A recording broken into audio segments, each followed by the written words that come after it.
I'm Indiana and I'm going to show you how I would set up a camera trap.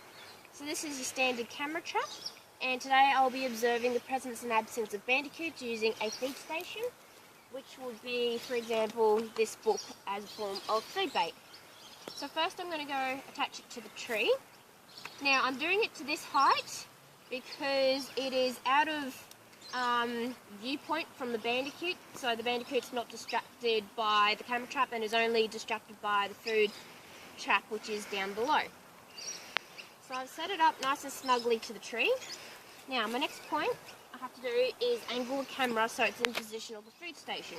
So what I've done is grabbed a piece of wood and wedged it behind the camera so that the camera is facing down. So I'm just going to readjust this, and this will give you a good view of how the food station will be caught. Okay, so once I've set up the camera trap, I'm now going to program the camera trap so it knows what to look out for.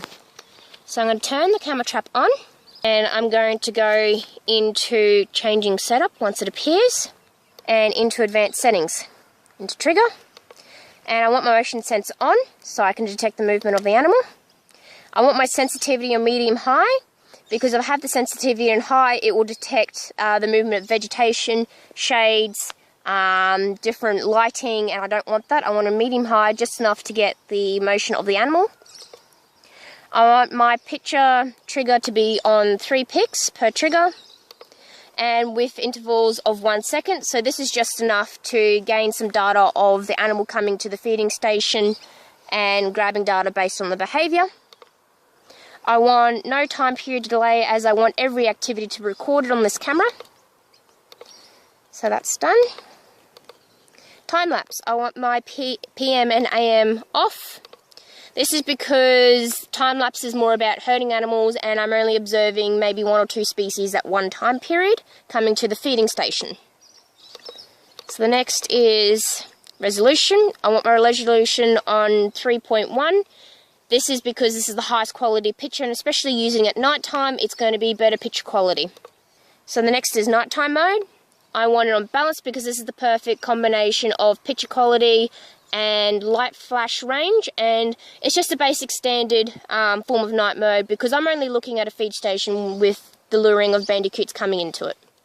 Date and time and temperature, so the year 2015, we're in March, the date, and we're around 3 PM. And we want our temperature motion sensor to be in Celsius because that's the way we read our temperature monitoring in Australia. And once that's done, that is all that we have to do for setup. The next is arming the camera. Arming the camera so that we can make it work and detect motion. So I'm going to arm it, and it's going to set off in roughly less than 7 seconds.